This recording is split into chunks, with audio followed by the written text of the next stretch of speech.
Hi everybody, Dan Illman here with the DRFBets race of the day for Sunday, June the 24th. It's the Grade 3 Wilshire Stakes on closing day at Santa Anita, and you can play it with your very own DRFBets account. Sign up right now, access $100 in free cash. Learn more at drf.com/bet.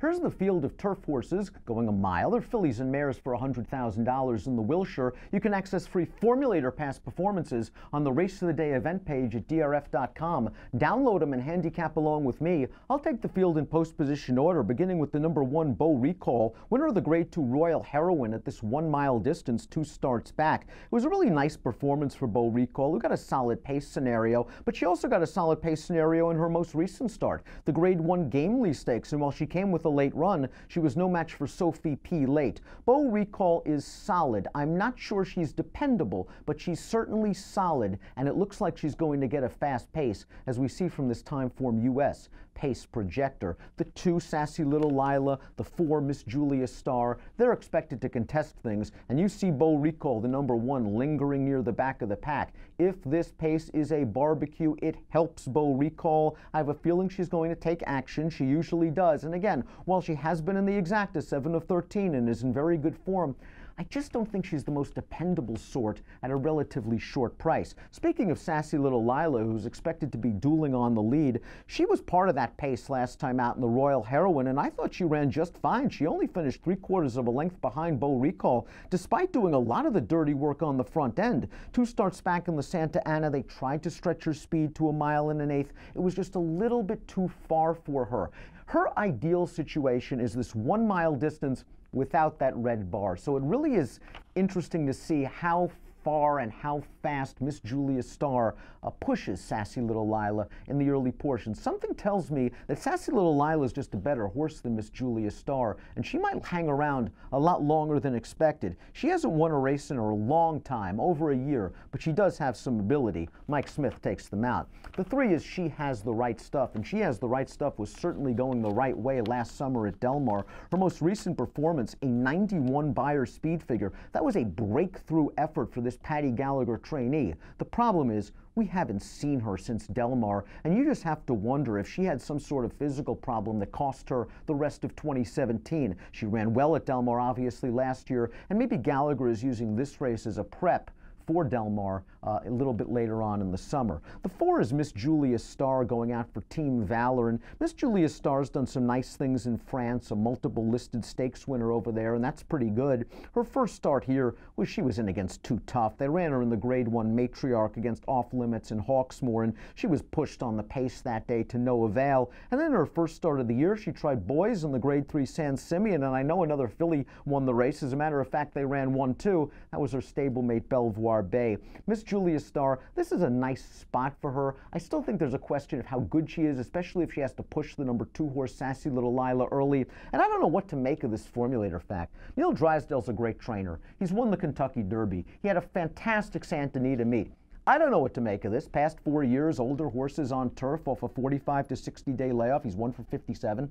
Can't figure it out. Miss Julia Star, a little bit of an outsider, but I think she's a bit dirtied up on paper as well. I think she's an interesting horse, maybe not here, but to follow down the road. Sophie P popped at 14-1 in the Grade 1 Gamely. She sat off those solid early fractions, got the jump on the closers, and just got the bob over Madame Dancelot in the shadow of the wire. It was a nice effort for Sophie P. She might be a shorter price than 14-1 this time around, and while I can see her running well again, I'm not sure I want to take too short a price. I want to see her do it again. The 6 is Cordiality, and she got a nice trip last time out against fellow Calbreds in the Franz Valentine Stakes.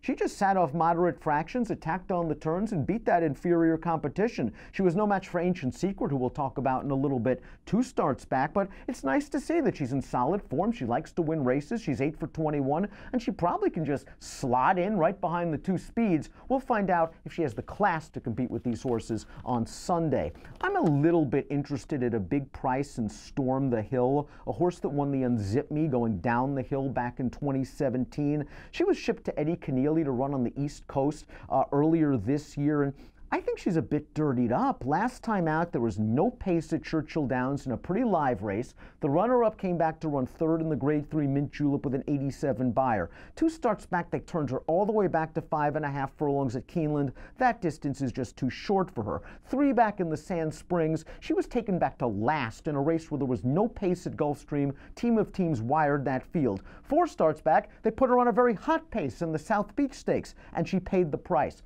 Perhaps the representative effort is 5 back. The Tropical Park Oaks, where she earned an 89 buyer speed figure, and she actually ran very well in the faster division of 2 Tropical Park Oaks races that day at Gulfstream Park. She only got beat a length. If she can run back to that effort, I think she's got a shot to crack the board, and she's now with a very good trainer in Phil D'Amato. Bella Luma's been in great form for this barn. She's won her last 3 races. She scored in the Golden Poppy Stakes last time out at Golden Gate on turf, but she was in against weaker horses that day, and she just got a great pace set up to rally into. She's improving. She needs to continue to improve. As we take a look at my top selection in this race, it's Ancient Secret, another horse trained by Phil D'Amato. This one was with Chad Brown when she started her career on the East Coast, and she won her first 4 races, including the Grade 2 Lake George at 1 mile and a 16th at Saratoga. And then for one reason or another, she lost her form completely. She's had 3 races for D'Amato now, going down the hill, all of them good. 2 against the aforementioned Belvoir Bay, who has just been the queen of the downhill turf, this meeting at Santa Anita, and a race 2 starts back in which she was a winner. Last time out in the Monrovia, I thought she ran well against Belvoir Bay. She was covered up till about the 3/16 pole. She eased out in the stretch. She was moving hard. She galloped out really well. This is a tough post position for Ancient Secret. It's up to Pratt to find out a nice mid-pack spot without losing too much ground going into the first turn. And while I think she's going to be a little bit better going shorter, more of a down-the-hill type, I think 1 mile is within her grasp.